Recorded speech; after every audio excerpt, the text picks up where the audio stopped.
하나님께서 이스라엘 백성들을 가나안 땅에 가나안을 정복하게 하시고 그들을 정착하시는 과정이 이제 20장 말씀부터 여호수아 마지막 장 말씀까지 기록이 되어 있습니다. 지난 시간에 몇 개월 전인데요, 우리가 여호수아 20장 말씀을 통해서 도피성에 관련된 말씀을 통해서 은혜를 나누었습니다. 오늘은 하나님께서 이스라엘 백성들을 정착시키면서 두 번째로 이미 민수기 35장에 상세하게 말씀하신 내용인데요, 그 두 번째의 중요한 명령을 지시하셨습니다. 그것은 도피성에 6개의 도피성을 선정하고 레위인들이 거기 거하며 과실치사로 사람을 죽인 자를 재판하고, 또 하나님께서 생명을 소중히 여기시며 도피성을 통해서 예수 그리스도께서 우리의 대제사장으로 오셔서 우리의 죄를 사하시고 또 우리를 지옥 갈 죄에서 구원하실 그 은혜를 이 도피성을 통해서 우리에게 가르쳐 주셨습니다. 그래서 이 도피성을 지정하시라고 명령하셨고, 그리고 그 이후에는 가나안 이스라엘 백성들의 정착을 위해서 두 번째로 중요하게 명령하신 것은 12지파에게 땅을 분배한 이후에 그 12지파들이 분배받은 땅 중에 레위 사람들에게 줄 땅을 분배할 것을 명령하셨습니다. 이것은 우리 교회의 개척과 교회의 정착에 매우 중요한 이 큰 맵을 우리에게 보여주는 내용이라고 볼 수 있습니다. 여호수아 21장 1절로 45절 본문 말씀을 통해서 하나님은 땅을 분배받은 이스라엘 12지파의 백성들에게 레위 사람들을 위하여 그들이 거할 성읍을 주고, 또 그들이 거하면서 목양할 수 있는 목초지를 공급하라고 명령하셨습니다. 오늘 말씀의 제목이 그래서 레위인에게 거할 성읍을 주고 목초지를 주라는 제목으로 이 말씀을 우리 교회에 좀 적용해 보면서 함께 은혜를 나눌 수 있기 바랍니다. 먼저 본문으로 들어가기 전에 레위 사람들은 누구인지 우리가 잠깐 생각해보고 본문 말씀으로 들어가면 좋겠습니다. 구약 시대의 레위인들은 전적으로 하나님의 성전에서 이 성전 봉사하는 하나님의 일을 전적으로 섬기는 그러한 일을 했습니다. 다른 지파는 각 종족별로 모여서 이렇게 군집으로 모여서 생활을 했죠. 각 지파에게 분배받은 땅에서 그 영역 안에서. 그러나 레위인들은 각 지파들이 분배해준 그 12지역에 나누어져 있는 지금으로 말하면 사역지죠. 그 지역에 흩어져서 하나님의 사역을 전적으로, 하나님의 사역을 중심해서 모든 삶의 근거가 하나님의 사역에 중심되어져 있는 그러한 삶의 형태를 띄었어요. 그래서 레위인들은 하나님을 섬기는 일을 최우선적으로 했고, 사람들에게 하나님을 섬기는 법을 가르쳐주는 그러한 사람들이었습니다. 지금의 레위인들을 오늘날에 적용해 보면 우리 교회 안에 있는 담임 목사님과 그의 가족들, 또 우리는 아직 다른 교육자가 없지만 전임 교육자들, 전임 목사님들, 또 전도사님들이라고 할 수 있죠. 그리고 풀타임 직원이라고 볼 수 있습니다. 그래서 바울은 이러한 교회를 세워주는 가장 기본적이고 기초적인 맵을 바울이 이방인 교회를 세운 이후에 편지로, 지금으로 말하면 교회의 행정과 이 체계를 바울은 복음뿐만 아니라 잘 세워주기 위해서 당부를 많이 했습니다.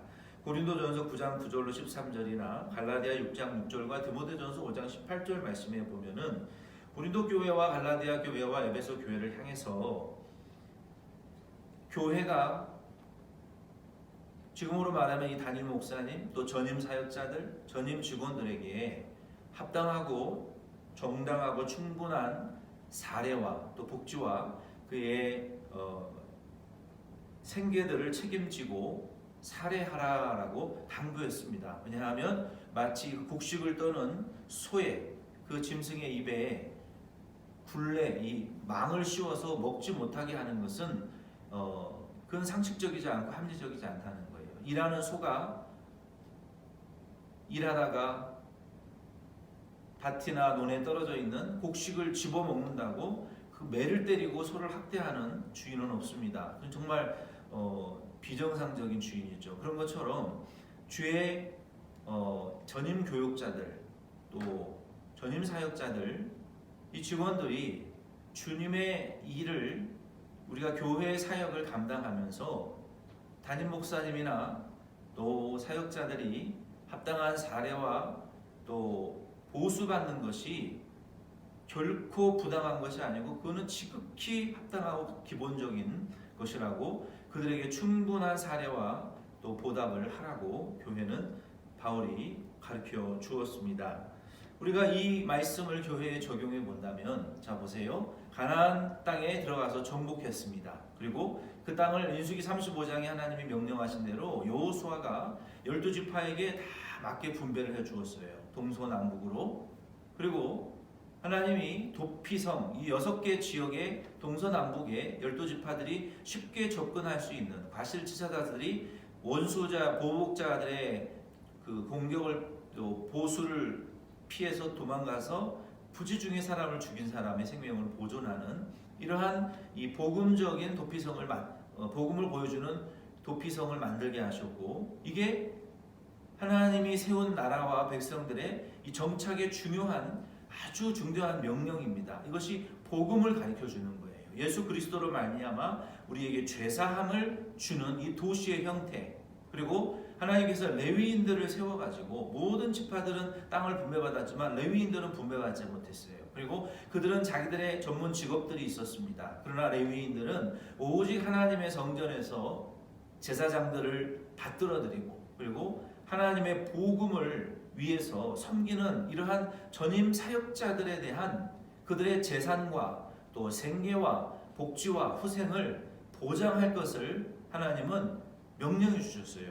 이것은 이 국가가 그렇게 되어야 된다는 것이 아닙니다.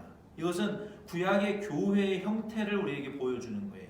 이 말씀이 오늘날 우리 신약 교회의 이 행정과 시스템에 적용되어지면 우리는 예수 그리스도로 말미암아 이 세상의 원수 마귀를 정복하신 우리 예수 그리스도 믿음으로 말미암아 우리는 세상이 이기지 못하는 감당하지 못하는 세상이 우리를 이기지 못하는 이미 그리스도께서 세상을 이기셨어요. 우리가 마치 가나안을 정복한 것처럼 원수를 세상을 우리가 정복한 예수 그리스도 안에 있는 예수님이 친히 세우신 신약 교회입니다. 우리 덴버시온 장로 교회를 우리가 이 말씀을 적용해 본다면 우리는 예수 그리스도로 승리한 승리자들의 모임이 교회예요. 그러면 우리가 이 땅을 분배하는 것은 무엇으로 적용해 볼 수 있을까요?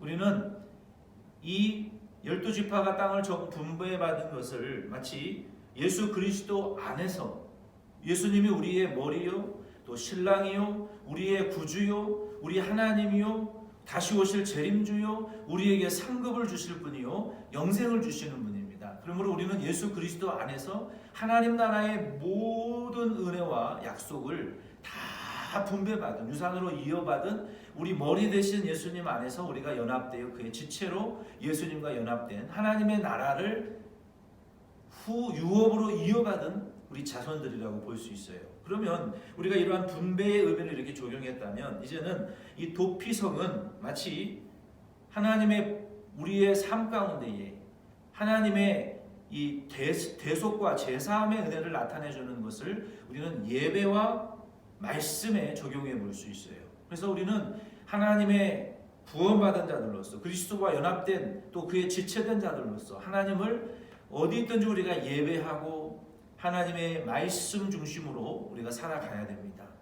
그리고 레위인들에게 이 땅을 유업을 분배해 준 것을 통해서 우리는 교회의 사역과 또 직분 교회의 모든 행정과 이 체계를 이 레위인에게 땅을 분배해 준 것을 우리가 적용해 볼 수 있습니다. 이것이 교회의 기초라고 말할 수 있어요. 1절로 42절 말씀에 보면은 이스라엘 백성들이 여호수아의 명령대로 하나님의 명령에 근거한 것이죠. 민수기 35장에 그들이 먼저 이 레위 족장들이 제사장 엘르아살과 또 여호수아에게 나와서 하나님이 민수기 35장 우리에게 그 주라고 하신 그 말씀, 그 약속대로 우리에게도 땅을 분배해 줘라. 이제 모든 백성들의 땅 분배가 끝났으니 우리에게도 땅을 분배해 달라. 그랬더니 하나님 여호수아가 하나님의 말씀 민수기 35장을 근거로 그들에게 가르쳤겠죠. 그리고 이스라엘 백성들은 그 하나님의 은혜에 감사해서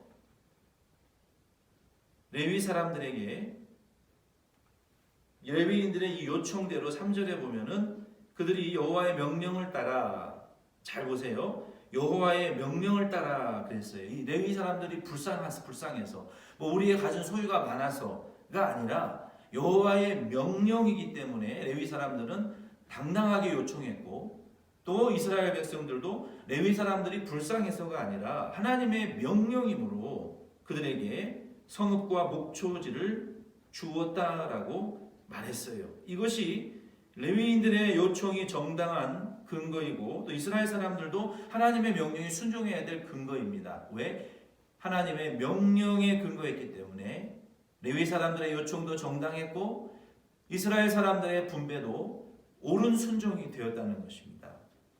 여기 1절로 42절 말씀에 보면은요, 더 놀라운 말씀이 기록되어 있는데요. 이 이스라엘 12지파가 땅을 그냥 준 것이 아니라 제비를 뽑았다라고 8번이나 그 단어가 제비라는 단어가 등장합니다. 이 제비를 뽑았다는 것은 우리도 오늘날 이 교회에 뭘 적용해서 제비 뽑는 것은 그건 안 됩니다. 우리 교회는 교회가 정한 재직회와 공동의회와 당회와 각 기관에 정해져 있는 교회의 이 정관 또 바일로우대로 우리는 모든 절차를 거쳐서 우리가 이 일을 결정하게 되는데요. 제비 뽑는 것은 그 적용할 요소가 아닙니다. 어쨌든 이 제비를 뽑은 이유는 무엇일까요? 그들이 이스라엘 백성들이 땅을 다 분배받은 이유잖아요. 이제 자기 것들이 됐어요. 그러면 레위인들에게 땅을 주자고 했을 때 하나님의 말씀에 근거하긴 했지만 우리가 사람이기 때문에 어떤 지파는 좋은 땅, 좋은 목초지를 줄 수 있을 거예요. 그러나 일반적으로 자기들이 별로 특별히 마음에 들어하지 않는 그리고 조금 덜 좋은 땅과 성읍과 그 도시와 이 목초지를 레위인들에게 줄 가능성이 있어요. 그래서 왜? 사람이기 때문에 이해합니다. 그래서 그들이 자기의 욕심대로 주관대로 하지 않기 위해서 하나님께서 원하시는 우리의 욕심과 의지가 가미되지 않은 그러한 이 객관적인 제비뽑기라는 것을 통해서 제비 뽑아서 레위인들에게 성읍을 각 지파들이 자원해서 어떤 지파는 많이, 어떤 지파는 적게, 많이 분배받은 사람들은 많은, 적게 분배받은 사람들은 적은 양의 땅과 목초지들을 내어놓았어요. 결과적으로 48개의 성읍과 목초지가 레위인들에게 돌아갔습니다. 그러니까 12지파에서 4 성읍과 목초지를 평균적으로 준 것이죠. 아주 골고루 형평에 맞게 그렇게 되었습니다. 그래서 자기들의 욕심을 버리고 하나님의 말씀에 근거하여 말씀에 요청되어진 레위인들에게 그 목초지와 성읍을 주기 위해서 제비를 뽑아 하나님의 뜻대로 되기를 원하는 마음으로 이 레위인들에게 공급했다는 거예요. 이것이 참 잘하는 것입니다. 오늘날 우리 교회도 우리 덴버시원 장로 교회도 이러한 행위를 본받아야 돼요. 이 말씀을 통해서 이 교회가 무엇을 본받아야 되냐면 우리가 하나님께 드리는 특별히 예배와 예물, 헌금에 대한 태도가 어떠해야 될지를 가르쳐 주시는 3가지의 중대한 교훈이 있습니다. 제가 덴버시원 장로교회 부임한 지 5년이 되어 가는데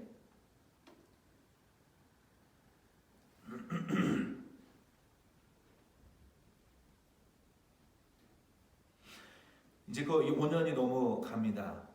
잠깐 제가 계산했어요. 이제 지금까지 제가 하나님 앞에 드리는 예배와 이 헌금에 대한 태도에 대한 설교를 한 번도 하지 않았던 것 같아요. 물론 지나가다가 한 번씩 간단하게 언급을 했지만 이제는 가르쳐야 될 때가 온 것 같아요. 우리가 1년에 한 번씩 건강검진을 하고 또 우리의 몸을 보호하기 위해서 우리가 한약도 먹고 미리 예방하는 차원에서 면역력을 높이기 위해서 우리가 약도 먹고 건강검진도 하고 특별히 어디가 아프고 문제가 있어서 하기보다는 혹시 모르니까 예방하는 차원에서 우리의 면역력을 높이기 위해서 먹는 약이 있습니다. 근데 어떤 약은 우리가 지금 병에 걸려서 당장 치료하기 위해서 먹는 약이 있어요. 그리고 또 우리가 내 필요와 생각에 따라서 필요하지 않아도 미리 먹어두는 그런 약들이 있습니다. 오늘 이 말씀은 어떤 부류에 해당할까요? 아파서 먹는 약일까요? 미리 백신과 같이 예방 차원에서 먹는 걸까요? 혹시 몰라서 먹어두는 약일까요? 이것은 두 가지 차원이라고 저는 우리 교회에 적용해 볼 수 있습니다. 우리 가운데 이 말씀대로 이 믿음대로 하지 못하는 분들도 있고, 그리고 앞으로 우리 면역을 높이기 위해서 앞으로 이 말씀을 순종해야 될 때가 왔을 때 우리가 이 말씀을 감당해낼 수 있도록 미리 예방 차원에서 이 말씀의 가르침을 여러분들에게 드리는 것입니다. 그러므로 오늘 이 말씀을 통해서 여러분, 저는 이 교회에 와서 지금 5년 만에 처음 이 말씀의 주제를 설교하는 거예요. 여러분, 마음에 시험 들지 마시고, 우리가 헌금은, 예배는 목사도 헌금 드리고 11조 드리고 감사예물 드리고 여러 가지 종류의 헌금을 다 드려요. 성도님들만 드리는 게 아닙니다. 그러면 목사님은 사례를 받지 않느냐. 한국에서도 어떤 좀 황당스러운 장로님께서 우리가 조금 더 열심히 봉사해보자 그랬더니 목사님은 사례 받지 않느냐. 우리는 봉사다. 여러분, 이게 맞는 말입니까? 그분의 이 사고방식의 근본은 뭐예요? 목회자는 사례받는 분이고 우리는 봉사하지 않느냐. 그 사고방식은 마치 목사에게 우리가 무엇을 하는 것처럼, 목사가 하나님과 같은, 목회자는 사례받고 일하는 걸로 보고, 또 우리는 사례받지 않는 만큼만 목사를 도와드리면 된다라는 이런 잘못된, 근본적으로 심각한 문제가 있는 신앙을 장로님도 갖고 있다는 거예요. 우리가 오늘 이 예배와 예물의 이 세 가지의 중대한 교회의 근본적인 기초들 중에 한 가지인, 많은 분들이 헌금 이야기하면 시험 들고 교회 떠납니다. 싸움합니다. 왜 그렇습니까? 마치 우리가 헌금을 걷어서 목사 생활비 주고 전기세 내기 위해서 헌금하는 거다라는 이런 정말 말하기, 입에 담기 부끄러울 정도의 원초적이고 유치한 수준으로 하나님께 예배드리고 헌금 생활하는 분들이 너무 많다는 것입니다. 이것은 근본적으로 잘못된 믿음이에요. 그래서 우리가 왜 하나님께 예배드리고 헌금 드리는 근본적인 태도가 교회에 중요하냐? 그 믿음이, 사랑이, 소망이 바로 된 이후에 그 다음에 예배도 드리고 헌금도 하고 봉사도 해야 되는데, 그냥 교회만 나오면 남들이 하니까 나도 예배드리고 기도하고 헌금하는 이 따라하는 신앙이 되었기 때문에 문제가 있다는 거예요. 우리가 이 말씀을 통해서 하나님께 드리는 예배와 이 예물은 다음 세 가지의 질문을 반드시 생각하고 바르게 드려야 됩니다. 우리가 첫째로 어떤 질문을 해야 되냐면은, 하나님께 예배드리는 근본 동기가 무엇입니까? 그것을 답할 수 있어야 돼요. 우리가 하나님께 왜 현금, 11조, 주일헌금은 성도의 기본 의무입니다. 그리고 모든 감사예물과 기간 헌금도 성도의 의무예요. 왜 하나님께 드려야 됩니까? 그리고 우리의 예배와 헌금은 누구에게 드리는 겁니까? 이 세 가지의 질문에 대한 분명한 믿음과 확신이 있어야만이 교회의 기초의 중요한 기둥이 세워질 수 있습니다. 첫 번째로 여기에 답을 찾아봅시다. 우리가 예배드리는 이유는 무엇입니까? 우리가 하나님께 예배드려야 되는 이유는요, 나 같은 죄인을 구원해 주신 그 구원에 대한 우리 하나님에게 드리는 사랑과 감사의 마땅한 표현이 예배입니다. 예수님께서 나를 위해서 십자가에서 피 흘려 주시고 내 죄를 대신 용서해 주시고 내게 영생을 주셨기 때문에 그 구원의 은혜에 대해서 감사하고 우리의 믿음을, 신앙을 고백하는 것이고 우리의 찬양을 드리는 것이고 우리의 기도를 드리는 것이고 우리의 예물을 담아서 하나님 앞에 드리는 그 사랑이 바로 예배라는 거예요. 그러니까 예배는 사랑이에요. 사랑. 우리가 부모님이, 우리가 자녀들이 장성해서 아무리 우리에게 못해준 부모가 있어도 이 세상에 나를 낳아준 것 자체, 물론 그 자체가 고통인 것도 있죠. 그러나 그것은 왜곡되어지고 잘못되어진 죄로 변질되어진 것이지 원래 근본적으로는 내가 이 세상에 태어나게 된 거, 그거 하나만으로도 부모에게 감사하고 부모를 우리가 물질로 효도해야 되는 것이 마땅합니다. 부모님이 경제 능력이 없어졌을 때 있더라도 우리가 하나님께서 우리를 아들을 희생하사 우리를 구원해 주신 것이 감사하다면 주님께 헌금 드리는 것이 아깝습니까? 지옥 갈 우리를 구원해 주셨는데 하나님께 그 드리는 것이 왜 아깝고 인색하냔 말이에요. 없어서 못 드리죠. 하나님께 기도하는 것이 시간이 아깝습니까? 다른 거 많이 하는 시간 다 있어요. 자기 할 거 다 하고 겨우 10초, 1분도 기도 안 한단 말이에요. 우리의 성도의 삶이. 그 시간이 아까워서 못 드리는 거 아닙니까? 자기를 위한 시간이 아까워서. 우리가 많은 전화통화, 텍스트, SNS 이런 것들을 볼 시간은 있어도 하나님께 감사하고 믿음을 고백하고 하나님의 말씀을 읽고, 세상 다른 책들은 많이 읽어요. 하나님의 말씀, 영생에 대한 말씀 묵상하는 시간은 그렇게 왜 인색합니까? 하나님에 대한 사랑이 없기 때문 아닙니까? 우리가 하나님 사랑에서 예배드리는 것이고 믿음을 고백드리는 것이고 나 같은 자를 구원해 주신 은혜에 감사해서 내게 있는 모든 것 중에 일부 예물도 하나님께 드리는 거 아닙니까? 그런 차원에서 이해를 해야죠. 사람이 돈으로만 삽니까? 그렇지 않습니다. 돈은 꼭 필요한 것이죠. 그러나 돈이 전부는 아니에요. 그런 것처럼, 그런데 이상하게도 교회에서요, 헌금 이야기하면 이 돈이 이 대단한 것처럼 어떻게 목사가 헌금 얘기를 하냐. 여러분, 돈이 우리가 전부가 아니지만 돈이 필요하죠. 그런 것처럼 우리의 삶의 전체가 돈은 아닙니다. 우리의 삶 전체를 드리되 그 중에 하나님 앞에 예물을 드리라는 거예요.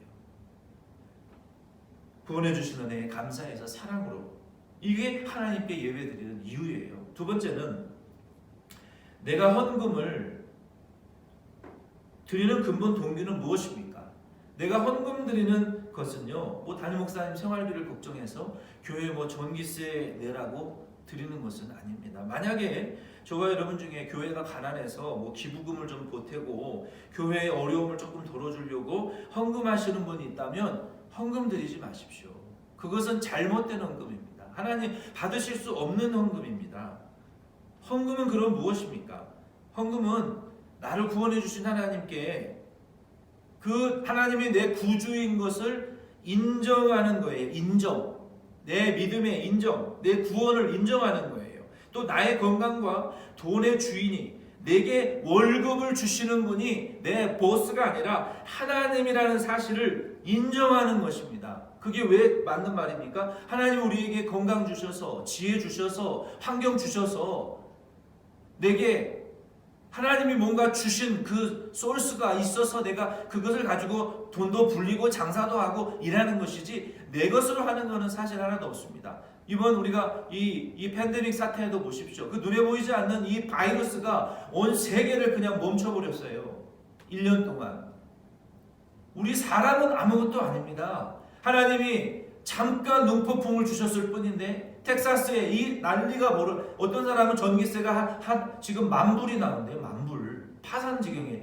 여러분, 하나님이 우리에게 햇볕을 조금만 덜 주셔도, 우리에게 하나님이 눈을 조금만 많이 주셔도 이 지구의 질서가 파괴되는 거예요. 우리는 그것에 비해서 무능력자고 아무것도 할 수 없는 거예요. 하나님이 내게 주셨기 때문에, 내가 뭔가를 받았기 때문에 그걸 가지고 할 수 있는 것이지, 내 것인 것처럼 주인 행세하지 마십시오.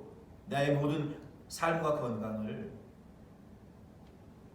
졸부처럼 하나님 앞에 까불어서는 안 되는 거예요. 그래서 우리가 하나님 앞에 드린다는 것은 하나님 당신이 내게 주신 분이고, 하나님 당신이 내게 노력해서 열매 맺을 수 있도록 하나님이 해주신 주인이시라는 것을 하나님 인정하는 것이 헌금입니다. 그리고 헌금은요, 씨앗과 같아요. 씨앗. 아무리 배고파도 겨울에 농부가 봄에 뿌릴 씨는 먹지 않습니다. 내 건강과 내 지혜로, 내 노력으로 월급 받고 돈 버는 것이 아닙니다. 내가 하나님 앞에 하나님이 내게 주신 그 열매와 씨앗에 대한 감사로 다시 그 씨앗을, 마치 농부가 아무리 배고파고 힘들어도 씨앗은 먹지 않는 것처럼 그 씨앗을 하나님께 믿음으로, 창조주 하나님이 우리에게 열매 맺게 하시는 분이라는 것을 믿는 믿음으로 고백으로 다시 심고, 이것을 믿음으로 이 씨앗을 심으면 창조주 하나님이 100배로 내게 돌려주신다라는 이 믿음의 고백이 헌금인 거예요. 여러분, 이런 믿음으로 헌금 드리십니까? 또 마지막으로 바울은 너희들이 담임 목사님에게 신령한 복음으로 가르침을 받았으면 그 담임 목사님과 모든 좋은 것을 함께 하라, 나눠 먹으라 그랬습니다. 보답하는 거예요. 이것이 하나님 앞에 드리는 헌금의 중요한 태도요, 원리예요. 여러분들이 지금까지 이런 태도가 아니라 내게 있는 것 중에 그냥 교회가 어려운 것 같으니까 조금 내고, 뭐 담임 목사가 가난한 것 같으니까 조금 용돈 주고, 이런 태도로 여러분 헌금했다면 그것도 땡큐죠. 감사한 거죠. 그런 분들이 어디 있습니까? 그러나 저는 여러분들에게 바르게 가르치고 바른 축복을 받게 해야 될 의무가 있어요. 하나님은 이런 믿음은 축복하실 수 없어요. 그러므로 우리는 하나님 앞에 바르게, 하나님을 바르게 인정하고 씨앗과 같고 우리가 신령한 복을 받은 것을 보답하는 믿음으로 여러분 하나님 앞에 헌금과 예물 드리시기를 바랍니다. 뭐 어떤 분들은 11조 드리는 날은 주일헌금 안 드리는 분이 있어요. 그렇지 않습니다. 여러분, 한 끼 많이 먹었다고 저녁 되면 배 안 고픕니까? 우리 우스운 비유로 비유하면 그런 거예요. 우리가 하나님 앞에 11조는 소득의 열매를 위한 씨앗으로 하나님 앞에 드리는 헌금입니다. 주일헌금은 내가 하나님 앞에 매주 20불씩 드리겠다, 10불씩 드리겠다, 그거는 매주 동일하게 드리는 헌금이에요. 그리고 우리가 뭐 감사할 일이 있을 때 그 감사의 영광을 하나님께 돌리는 믿음으로, 하나님께서 감사할 일을 주셨다는 그 주님의 믿음으로 하나님 내 생일 주신 것을 감사합니다. 감사는 365일 24시간 드릴 수 있어요. 모든 일 감사, 범사에 감사해야죠. 종류가 다 다른 것입니다. 작정은 무엇입니까? 내가 하나님께 주일헌금 외에 또 어떤 헌금을 드리겠습니다. 목적 헌금은 무엇입니까? 교회 보수공사를 위해서 얼마를 드리겠습니다. 목적이 있는 헌금이잖아요. 우리가 또 시탄 헌금은 무엇입니까? 겨울, 여름 난방을 위한 교회 헌금도 있습니다. 또 선교 헌금도 있습니다. 우리 올런 목사님에게 우리가 조금 한 달에 드리는 그 헌금이에요. 다른 선교사들 헌금 드릴 여유가 없어요. 우리 교회는. 그게 먼저 우선이 되어야 돼요. 그리고 또 다른 여러 가지 절기 헌금들이 있죠. 부활의 우리 예수님을 축하하는, 또 우리 성탄하신 예수님을 축하하는 그런 이런 여러 가지 헌금들의 목적이요, 단순히 교회의 재정을 채우기 위한 종류를 만들어 놓은 게 아닙니다. 복음의 은혜에, 다양한 은혜에 감사하는 그 의미로 세우는 의미라는 것을 여러분 아시고 그 의미에 부합한 헌금을 하나님께 드리셔야 돼요. 그게 바른 헌금이에요. 세 번째, 그러면 우리가 헌금은, 예배는 누구에게 드리는 겁니까?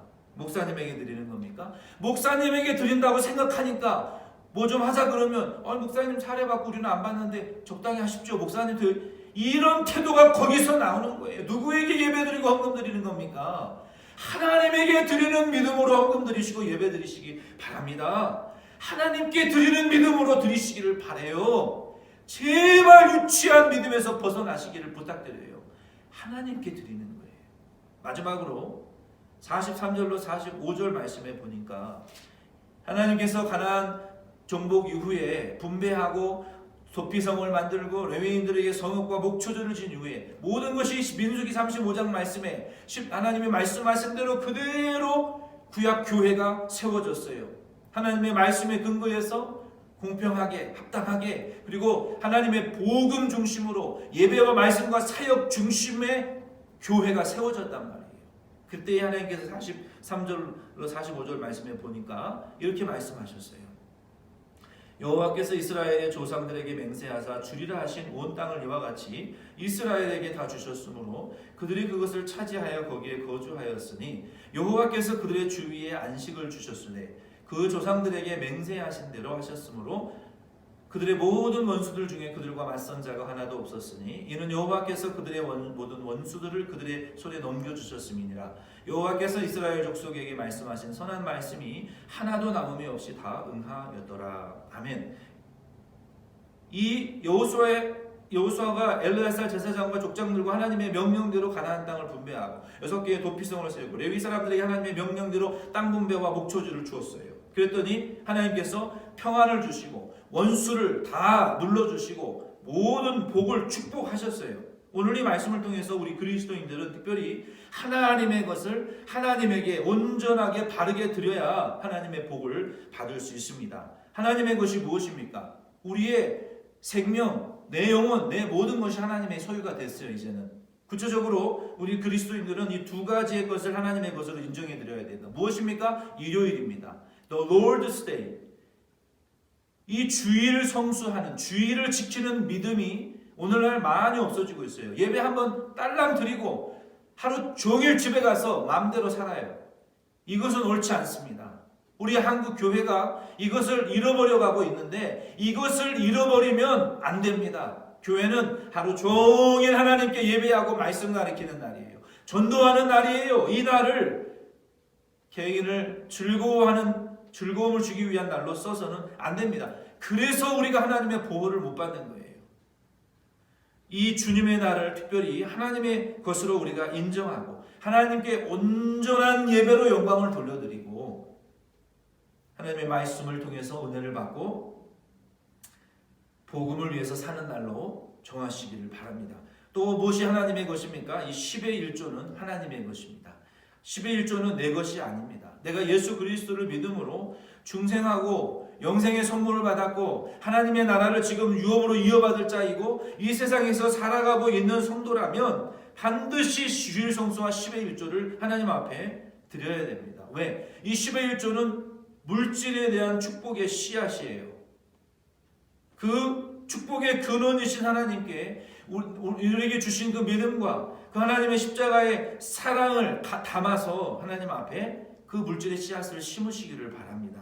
하나님은 그러면 하나님께서 우리에게 100배의 물질의 축복을 주시고 이 땅에 말라기 3장 10절 말씀에 보면은 먼저 신명기 6장 16절 말씀에 보면은 하나님을 시험하지 말라고 했어요. 그러나 말라기 3장 60절에 보면은 딱 한 번 11조에 대해서 하나님께서 너희들이 만약에 온전한 10의 1조를 하나님 앞에 드리면 하나님이 이 땅에 하늘의 문을 열고 복을 쌓을 것이 없도록 부어주시지 않는지 시험해보라 단 한 번 말씀하셨어요. 그러면 왜 하나님이 우리에게 특별히 11조에 대하여 시험해보라고 말씀하셨을까요? 그건 두 가지 이유가 있습니다. 첫째는 사람이 돈에 대한 애착과 욕심을 버리지 못하기 때문에 그렇게 말씀하신 거예요. 또 근본적으로 중요한 이유가 있는데 무엇이냐면은 창세기 8장 22절 말씀에 보면은 하나님이 에덴 동산에 아담과 하와를 창조하셨어요. 뱀의 유혹을 받아 타락했죠. 하나님이 아담에게 예수 그리스도의 후손으로 오실 이 아담의 후손으로 오실 예수 그리스도를 통해서 구원의 약속을 주시고 그리고 그 이후에 이 땅에 인류가 번성하고 최초의 살인죄가 일어난 이후에 죄가 가득했어요. 그때 하나님께서 노아를 통해서 방주를 만드시고 홍수 심판을 통해서 이 세상을 심판하신 이후에 8장 하나님이 노아의 제사를 받으시고 창세기 8장 22절 말씀에 보면 이 땅에 이 세상이 운행되어지는 원리를 우리에게 가르쳐 주셨어요. 그것을 우리가 모르기 때문에 하나님 앞에 11조를 못 드리는 거예요.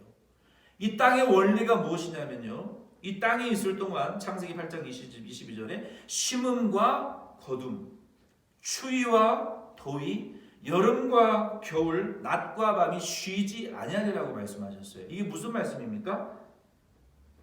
노아의 때와 지금 우리는 똑같아요.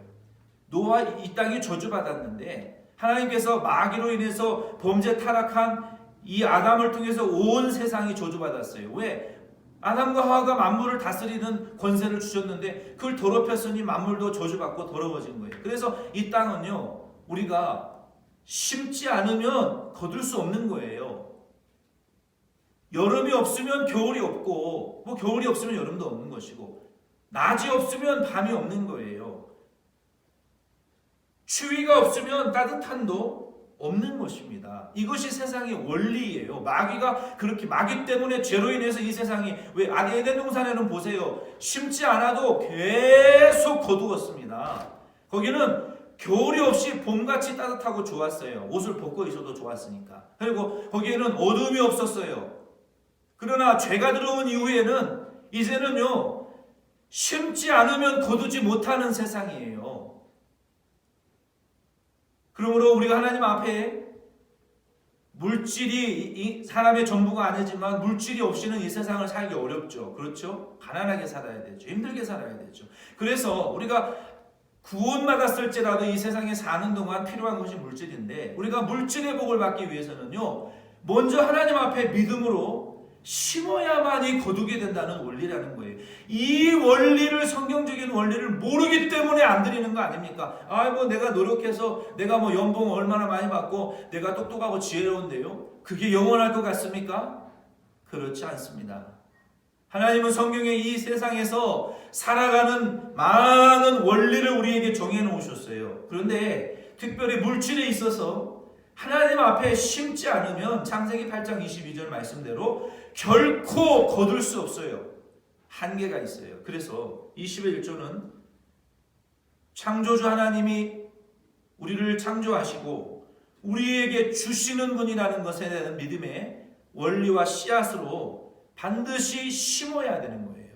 그 물질을 심지 않으면 거두지 못합니다. 물질뿐만이 아닙니다. 하나님 앞에 온전한 10의 1조를 우리가 드리지 않고 심지 않으면 첫 열매를 우리가 거두지 못해요. 내가 아무리 노력해도 그 열매를 다른 사람이 따먹고, 내가 열심히 노력한 일에 대한 결과의 유익을 다른 사람이 보게 된다는 거예요. 경쟁에서 이기지 못하고 세상 환난으로부터 보호받지 못합니다. 그러므로 우리가 주일 성수와 이 10의 1조, 특별히 이 10의 1조를 가지고 하나님이 정해놓으신 원리를 가지고 시험해 보라고 했으니까, 오늘 이 말씀을 통해서 저와 여러분은 하나님의 것, 주님의 날 성수와 10의 1조를 온전히 성수해서 드릴 수 있는 저와 여러분 될 수 있기를 바랍니다. 말씀을 마칩니다. 구약 교회는 하나님의 말씀대로 레위인들에게 땅을 분배하고 하나님의 말씀대로 순종했기 때문에 안정이 임했고, 모든 대적자들을 하나님이 눌러주셨어요.